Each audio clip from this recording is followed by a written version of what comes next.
Welcome into Teal the Show Plus. This is that kind of season. We're adding to everything. There are plus expectations for the Jaguars year this season. We even had a nice new intro. Some right. New hey, it looked good. Go our designer did a great job on that intro. Congrats. Love it. Congrats, I love it. We could just play the music the whole way through here. I'm Jamal Saints here alongside Justin Barney. We're going to get you ready for what is a exciting week one, a very high expectations for the Jaguars this year, and we're not going to beat around the bush. We'll get straight to that. Those high expectations, there haven't been very many seasons in Jaguars franchise history that can match the sort of expectations that are around the team this year. You're right. You look at maybe a 97. You're coming off that AFC Championship game in 96, and then that 99 season where the Jags ended up losing to the Titans in the AFC Championship game the third time that season they lost. But, I mean, maybe that 2017 to 2018 season, you had Jalen back, Blake Bortles, big extension for him. But this season feels completely different. Those teams felt like they were not ascending as much as this one is, and I think that is why, and it starts with Trevor Lawrence, why there's so much expectations and optimism in Jacksonville. And that leads us to our first question. Now, keep in mind, this show is all about you at home, the fans. We want to know what you want to know about this team. Our first question right there on your screen right now, what will the Jaguars record be this season? Jaguars have a tough road. When I first did my season prediction for the Jaguars, I was a little low. Cautiously optimistic is what I kind of like to call it. After watching them through training camp, seeing some of the guys out on the field that I think are a little bit better than maybe I expected them to be, I'm at 11 wins now, Justin. Okay. That's where I've come in, right at that 11-win mark, which is still good enough to win the AFC South, get you into the postseason, which is the ultimate goal, because once you're in the dance, anything can happen. 11 wins is where I feel comfortable at this very moment. And I'm with you. I was at 10-7 going into training camp and having seen every training camp practice, and that this roster is deep. This roster is talented. Trevor Lawrence, the sky is the limit for him. I said 10-7, but I'm with you right now. I think 11-6 is where Jags are going to end. All right. High expectations aren't just locally. Like, both of us aren't the only ones that think this team could win 11. Actually, we're on the conservative side compared to some folks nationally. Take a look at Peter King's rankings that he released today for the AFC playoff picture. He's projecting Jaguars coming in at #1, the top seed in the AFC according to Peter King. And if you're watching this show, that means you probably like sports. You probably know Peter King's name. So that is a very good ranking to be in. And he has the Jaguars with 13 wins. That's a lot. 13 wins is tough to come by. When I saw that this morning, I woke up and I saw, and I had to kind of wipe the sleep from my eyes and thinking, is this what I'm seeing? Is this right? Jaguars #1 there? They went 14-2 in their 1999 season. The only loss being the two losses were to the Titans, and then you lost again to the Titans AFC Championship game. So 13 wins would be right there in terms of the second best mark in franchise history. I don't know if they get there. Peter's very optimistic on this, very bullish. I don't know if I'm at 13 wins. I think 11 is where I'm at, right there with you. I think they're going to have a slip-up of game where they're not supposed to lose, and they're going to win a game they're not supposed to win. But I do think I'm more bullish than I was before camp. I had 10 wins. I'm at 11, not as faithful as Peter King. It's going to be a wild and wonky kind of season. The NFL season is always hard. Injuries play a role. Things can change. By the time we start to get to those primetime games against teams like the Bengals and the Ravens in that back half of the season, a lot of things could change. I mean, if somebody's banged up, all of a sudden that game goes from being a difficult one to saying, oh, well, the Jaguars should win that game. So 13 wins, you can get there, but it's definitely going to be a difficult road for them. The biggest reason that Peter King says he picked it, and the biggest reason why a lot of us are optimistic, AFC South isn't that good. Right. Nobody in the AFC South besides the Jaguars is expected to be exceptional this year. And the NFC South, the other division that the Jaguars play, also was not very good last year and does not look like they're going to be ascending into elite teams this season either. Absolutely. I mean, the schedule alone, I think, with the Jaguars is why a Peter King is so bullish on the Jaguars at this point. Again, you got the AFC South. You're starting Anthony Richardson at the Colts. We get to see him on Sunday against Jacksonville. You got the Texans starting a new quarterback, or Davis Mills. I mean, he's still in the equation there. So, again, those are two teams right there where you got 4 games against those guys and thinking 4 wins. Then the Titans, again, the Titans are what they are. You're going to have a quarterback in there, maybe Malik Willis later in the season. But, again, the Titans are almost in a rebuilding mode as well, too. So that's 6 games right there where you say, okay, I feel good about maybe 5 out of 6, 6 out of 6 of those. So, and you mentioned NFC South too. So I like the schedule. You have to feel pretty good about some of them. Obviously, tough games along the way, but the Jaguars are considered contenders. Now, we know that. The national media knows that, but apparently no one told some of the Jaguars players. We talked to Foye Oluokun today, who seemed genuinely surprised when someone told him that the Jaguars are considered Super Bowl contenders. I was still stuck on they don't think we're top tier. I didn't know they gave us Super Bowl contenders. So I'm already fueled to prove, what we can be. Yeah, I mean, they said we're a Super Bowl contender. We got to go out and prove it every week. I mean, it all starts with the first game, going forward after that. We're trying to get on the roll earlier than last year because we already know how it looks when it's not looking right. So we're trying to do our thing out there. Did you see it when it came out? They said we're Super Bowl contenders like that. I feel like that was genuine excitement. I think he needed to see the receipts. He did not believe that. Had to process for a second, right? Yeah, just like me this morning. Well, it's definitely that kind of season, and there have been very few in franchise history where people have considered the Jaguars legitimate Super Bowl contenders. This is going to be an interesting year for the Jaguars, and this is going to be one that you're going to want to buckle up for. Hang on for the wild ride. Hopefully you decide to ride along with us as we go through this journey, which is sure to be a roller coaster ride of a year. We've got plenty more Teal the Show Plus coming your way right after a quick break here. Welcome back into Teal the Show Plus. Now is the time we got to start talking about some of the players on the Jaguars roster that can help them reach those lofty expectations that are set for the team. When you start talking about the Jaguars, you start with one guy, and a lot of the conversations tend to end with one guy, Trevor Lawrence. Since the moment he put on that Jaguars jersey, expectations have been there. He had quite the season last year. This was a big jump from what we saw from him as a rookie, which is a year we pretty much throw out for a lot of reasons. We won't get into those right now. But here's a look at his stats from last season. Trevor Lawrence was over 4,000 yards passing, 25 touchdowns, 8 interceptions, a QB rating at the end of the year of over 95. Really good season for Trevor, and that's part of the reason why people think he's ready to take that next step into the true upper echelon of quarterbacks in the NFL. Yeah, and if you look at I know we don't break those stats down, but if you look at his stats from the backside of the season, the half of the season on, that's why I think everybody is so excited about Trevor. I mean, he didn't put up these stats a lot of time in the first half of the season. He was still struggling and finding his way. But the second half of the season, when Trevor Lawrence had to be perfect, when Jacksonville had no margin for error, that's when Trevor arose, and he took that step. So you could say Trevor hit that peak when he was needed to the most and achieved, and you saw what they needed to do to get into the playoffs, to win the AFC South. Trevor, we saw his best performance, best production when the pressure was on, and I think that is why there's so much excitement and anticipation to see what Trevor Lawrence can do in year 2 of Doug Peterson's system. All right, so here's the big question that we're asking right now is, can Trevor hit that 5,000-yard mark? That's a lofty one. Hasn't been done a ton in NFL history, but it has started to happen more in recent years. Trevor Lawrence hit 4,000 last year, and like you said, he only really turned the light on for maybe that back half of the season after that last London game was when he really took his play to the next level. So now you add in a guy like Calvin Ridley, and all of a sudden you say, that 4,000-yard mark, maybe he can. Yes, it is. He can definitely get deep into 4,000 yards. 5,000 is a tough number to hit. It has been a tough cookie to crack for a lot of players over the course of their careers. But when you add an alpha receiver, and Christian Kirk is also a very good player in this league, when you have that combination, plus a pretty elite tight end, and you got a quarterback who can sling it around, I don't think 5,000 is definitely a number that he can't hit. Getting it's going to be tough, and they'd have to throw it around. If he does get to 5,000 yards, though, the one caveat is that means that the running game is probably not working too well. So 16 players in NFL history have thrown for 5,000 yards. Only 2 of them have had a running back that have rushed for 1,000 yards. So it doesn't happen normally. If you get a passer that can get there,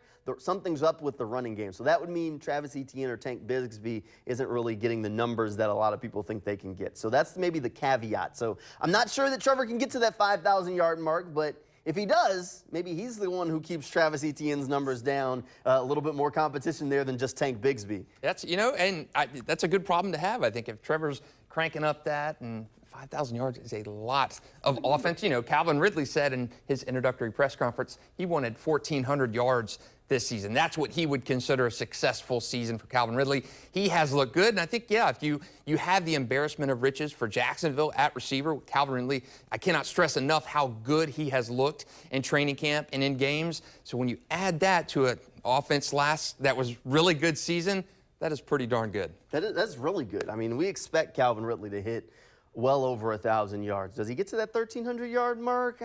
I'm not really sure, but I think he'll get over 1,000 yards. And then you add in Christian Kirk, who got over 1,000 last year. It's going to be tough for him to replicate those numbers. And then you say Zay Jones hit a career high last year. He was in the 700, 800-yard mark. Can he get back there? And then you add in Evan Ingram, who has to catch some passes. There's a lot of guys. The numbers are going to be interesting. If all of them are going to hit the numbers that they want to hit, that they hit last season, then Trevor Lawrence is going to have a lot of yards. You've got to expect to get increased performances from the guys last year. Zay Jones, career year. Christian Kirk, career year. I mean, Calvin Ridley, we don't know what he is about this year, but he has looked good. All the returns have been good. Evan Ingram, a career year, so you're going to need those guys to have that similar type production and go beyond. But I think it is attainable, but I do think addition by subtraction, those yards, if Trevor's throwing for 4,800, 5,000, those yards are coming from the backfield too. All right. Offense is fun to talk about, but we have to talk about the Jaguars' defense. Now, when you look at the defense, last year they had a ton of turnovers, but the pass rush didn't necessarily get the sacks that a lot of people hoped for. They were able to crank it up a little bit late in the season. So that's been a concern for a lot of fans as we gear up for this year for the Jaguars is can the pass rush get the job done with what they have? So now the question is who will lead the Jaguars pass rush? There's two main candidates. Let's take a look at each one of them. Trayvon Walker and Josh Allen. Those are the two guys that more than likely will lead the Jaguars in sacks this season. I mean, if it's somebody besides the two of them, I'm not sure what happened in that equation. We have Josh Allen's stats here. Let's take a look at these. So Josh Allen had a solid year for the Jaguars last season. 7 sacks, 11 tackles for loss, 57 tackles to go along with it. Maybe not the year that people want from Josh Allen, but a solid season nonetheless. And Trayvon Walker, on the other hand, in his rookie season, 3.5 sacks, 5 tackles for loss, 49 tackles. Not the sack number that anyone wanted from the rookie, but again, he was a rookie. So Justin, which one of these two guys do you think will ultimately lead the Jaguars in sacks this upcoming season? You and I have talked about this, and we had a little split difference of opinion on these guys. So I'm going to say Josh Allen has the leading sack total, the big-time sack performer this year. And I don't think Trayvon Walker's rookie season was a disappointment by any stretch of the standards. The body of work was good, was solid. Trent Baalke said, hey, we were not disappointed by Trayvon. He did well. He was learning a new position. Remember, Trayvon Walker in college, he was a hybrid guy. He played all over the place. He did not have one true defined position. Last year was a redshirt year for him, and I think he's going to be a lot better this year. The reason I think Josh Allen is going to have a better year than Trayvon, he's in a contract year. He got to the quarterback a ton last year. He's one of the top guys in the league at creating pressures, getting to the quarterback. He just did not finish plays. And Jamal's made good points on why he does not think Josh Allen will take that next step in terms of finishing is hard to learn. Very good, and that's a very valid point. But I do think Josh Allen puts it all together this year and has a little bit better year statistically than Trayvon. Look, as you mentioned, we're on, I guess, different sides of the coin here. I don't think either one of them's wrong. Look, the Jaguars need one of these guys to step up and get there. But I feel like it's been years at this point. Actually, it has been. It has been years that we've been talking about, can Josh Allen get back to where he was as a rookie when he got those double-digit sacks coming into the league? And up until now, every year there's been something. Every year there's these flashes where it's just enough that you keep that flicker of hope. There's just enough that you say, okay, maybe next year it all clicks, it all comes together for him. And it just hasn't happened. And you know what? Every player in the NFL isn't the same. Every player isn't meant to be the superhero. Somebody's got to be the sidekick. When Josh Allen was at his best as a rookie, Calais Campbell was a dominant force on that defense, which allowed Josh Allen to some extent, be the sidekick, to clean up plays, get those sacks, and be who he was out on the field at that time. Since then, the Jaguars moved on from Calais and looked to Josh to be the guy. They looked to him to take over that lead and be that dominant force, and it hasn't been something that he's been able to do at an exceptional level. He's done it at a good level, but he hasn't been quite elite. And in a contract year with a guy with his sort of athleticism that's going to want to be paid like a top pass rusher in the NFL at some point, you got to start putting up numbers in the league. You have to. So I am a little bit more bullish on Trayvon Walker in year 2. I think that he is primed to take a big leap in the second year of his second year in the NFL. Doug Peterson and Trent Baalke have talked a lot about needing patience with some of these guys. Normally they talk about it with guys like they said it for Trevor Lawrence. Second year in the NFL, you can expect to leave. They said it for Tyson Campbell. Second year in the NFL, you can expect to leave. When you hear them say that for other players, you start to say, maybe second year in the NFL, there's a leap. You need to have patience. During training camp, we were talking about Gregory Jr., who's the same guy that got cut a year ago and didn't look prepared for the NFL during training camp. Now he's competing for a starting job. Second year in the NFL. Why aren't we giving that same sort of confidence toward Trayvon Walker's second year in the NFL is my thing. I think this guy has it. He is an elite athlete. He has all the tools. He's more comfortable in the system now than he was a year ago. And let's just look at the history of this thing. So when you look at pass rushers, a guy like Mario Williams, elsewhere in the AFC South, he was the #1 overall pick. His first year, he had 4 sacks. Second year, jumped into the double digits. A guy like Cam Jordan, who was with the Saints, I happened to see him as a rookie during training camp. He had 1 sack as a rookie, jumped up to 8 in his second season in the NFL. Trayvon had 3.5, which isn't a great number. There are flashes there. He missed a couple of games with injury. Look, I think this guy's going to take a jump. I think he's going to lead the Jaguars in sacks, and realistically, I think he's going to get into double digits. I'm saying 10, somewhere in there. But what are the odds that Josh gets into the double digits? Right. So to lead the Jaguars in sacks, Trayvon might only need 9. Like last year, all he needed was 8. Yeah, and it makes sense. You make valid points. The reason I say difference, I think Trayvon is still learning that position. Is he going to be a guy that's put his hand in the dirt every play? I mean, what is Trayvon's position? I think we'll know more after the season. I think Trayvon's going to have an excellent year, and now we're kind of just splitting hairs. I think Josh is going to have a better year statistically than Trayvon, but I don't think Trayvon's going to have a bad year. I think Trayvon is going to step up. I think that 3.5 will go to 7, 8, 9 sacks, but I think Josh is going to be there at the end of the line with 12, 13 sacks. I think it's going to be Josh Allen's best season. Now, here's the problem. If Josh Allen has one season like that, now the Jaguars are in a situation where you have to ask yourself, what do we do? Right. Because this is the last year of Josh Allen's contract. Now, the Jaguars could franchise tag him, or they try and work out that long-term deal. This is kind of a prove-it year for Josh Allen. So if he has that sort of season, then Trent Baalke and the coaching staff are in a situation where they have to look at it and say, whew, okay, so now what do we do? It's a good problem to have. It is a good problem to have. Josh is going to get paid, whether it's in Jacksonville, whether it's in Seattle, whether it's somewhere next year. Josh Allen is going to get paid. He is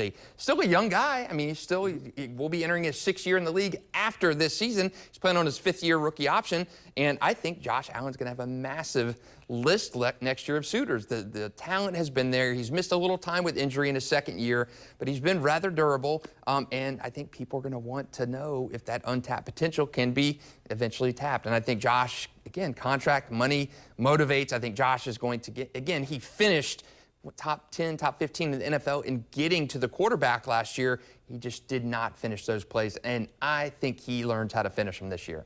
Pressures, not sacks. Close only counts in horseshoes.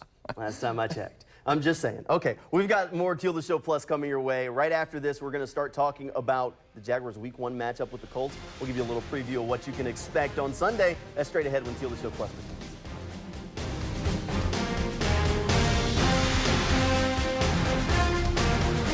Welcome back into Teal the Show Plus. It's time to start talking about the games. We've gone enough talking about practice. Yep, talking about practice. It's time to talk about the game. The Jaguars' first game of the year is a tough one, up in Indianapolis against the Colts. I know the Colts are in a little bit of a rebuild. We'll talk a little bit more about some of the reasons why they're in that rebuild, but ultimately the Jaguars, Justin, have just not fared well in Indianapolis. Right. Even last year, that was a tough game. They tried to make a game of it, but it wasn't one that went very well. Yeah, Shaq Griffin toasted in that game by a rookie. Yeah. We never saw Shaq really again after that. Not in a Jaguars jersey. Not in a Jaguars jersey. But, yeah, it's always been a tough place to play. It's almost like just those West Coast trips that the Jaguars had, and it was just taboo to play out there on the West Coast. They really shed that label last year. So let's hope that carries over this year and they can kick that Indy streak and maybe start a new streak up there in Indy. All right, so this Indianapolis Colts team, maybe without a few pieces that you think about when you've watched some of the Colts teams over the past couple of years.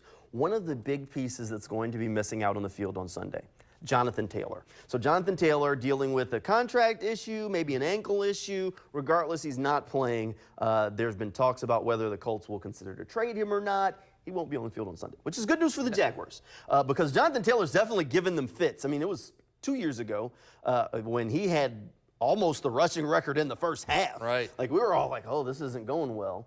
So the team did come back and held them in the second half. But Jonathan Taylor, one of the better running backs in the league, can give defenses fits. So not having him out on the field should be a big lift for the Jaguars. Yeah, and again, you're not having your best run defender with Devon Hamilton being not healthy. He's got a back injury. He's on short-term injury list. So we'll see if that helps out. I mean, it's nice not to have to face a guy like a Jonathan Taylor, but again, he was banged up last year. He wasn't the same type of guy when we saw him just about set a rushing record for Canton in that first half against the Jaguars. So yeah, it's good not to have them. And he's also starting a rookie quarterback.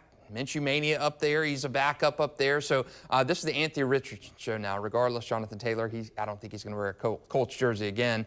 But this is Anthony Richardson's time, and we'll see if the rookie from Gainesville Eastside can get it done. And Jacksonville's going to have to see him over and over and over again the next few years. So we'll get a first glimpse of that. All right, you started to touch on it there. Anthony Richardson, the rookie starter for the Colts. Now, Gators fans have seen Anthony Richardson a lot. And if you remember him last year, he only started 1 year for the Gators. And immediately after the first game of the year, we're like, oh, this dude's going to the NFL quickly. Yes. Because he had a phenomenal season. But after that, he kind of cooled off. Anthony Richardson is a phenomenal athlete. And there were highs while he was in Gainesville with the Gators. But there were also some lows along the way and reasons why people aren't necessarily sure what they're going to get from Anthony Richardson. The highs worry me because if you get the Anthony Richardson that the Gators saw flashes of, he's going to give the Jaguars defense fits. Yeah, but if you saw the guy that Gators fans more consistently saw on the field on Saturdays last year, the Jaguars might be fine. Yeah, that's true. You know, you've seen Anthony Richardson from week 1 against Utah. Tell me Gators fans this year wouldn't like to have had that in week 1 instead of Graham Mertz. So Anthony Richardson, the upside is the key word for Anthony Richardson. We saw it in Florida in flashes. Couldn't put that consistency together, but again, he's going to get 5 years to do it in Indianapolis. Hopefully, he can be the franchise savior up there.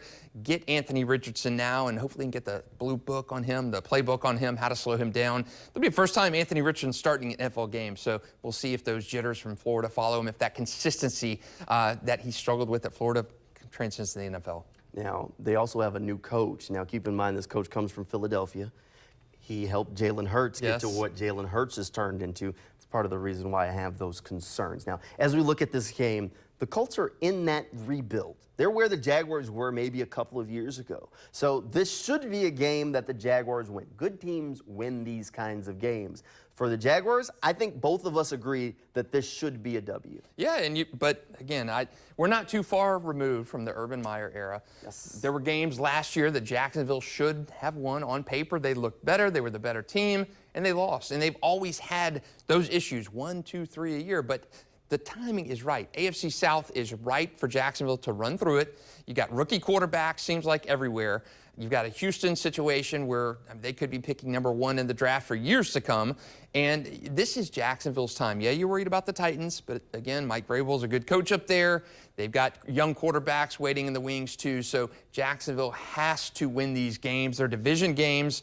And you've got to win them. You've got to win them. This is going to be the first glimpse of Anthony Richardson. You're going to see him 20 times over the next 5 years. So, again, you've got to hope that you can get that blueprint on him and hopefully get a leg up and win in Indy this year. All right. We're going to start to peek ahead a little bit to the Week 2 matchup because this is the first home game of the year that fans are going to be excited for because it's also against the Kansas City Chiefs. That's a tough one. That's a revenge matchup. The Chiefs sent the Jaguars home last year. That's the Jaguars' first real test of the year. Chiefs beat them twice last season, and now the Jaguars, that third go-around in less than a year. If the Jaguars can walk out of the first 2 weeks 2-0, do you change your trajectory for their year? I think we both agreed on 11 wins. I think if they walk out, every time I've done this, one of the losses I've written was week 2. So that would change my trajectory a little bit. What about you? I agree. If you could beat the Chiefs, I mean, Peter King, again, had Jacksonville over the Chiefs for the number 1 seed. The Chiefs were number 2. So it will be interesting to see if they can get that. I mean, Patrick Mahomes, revenge game. Yeah, I remember the 2018 game when the Patriots came here after the AFC Championship loss, and Jacksonville just mopped the floor with Tom Brady and company. So we'll see if it's that time of performance. But again, we know what happened after that Patriots game. Jacksonville just went into the clunker, started a rebuild. So we'll hopefully see a different kind of Jacksonville, more poised Jacksonville team against the Chiefs in week 2. But that's where the season starts to me. Last time the Chiefs were here in Jacksonville was also my first game here in Jacksonville, and it was hot. How about that? That was the Nick Foles game. We won't talk too much. This is the start of Minshew Mania, though. Hey, thanks for hanging out with us here on Teal the Show Plus. We've always got more Jaguars content coming your way. You can always check out the News for Jags podcast if you want more Jaguars content anytime you want it. You can find that right here on newsforjags.com or anywhere that you get your podcast. Make sure you subscribe. You can send us your questions for this show. This show is about you at home. This is about Jaguars fans. It's what you want to see, what you want to know about your team. We'll kind of make it to fit the fans as we are the official station of Jaguars fans. Hey, thanks for hanging out with us here on Teal the Show Plus, and we'll see you here next week.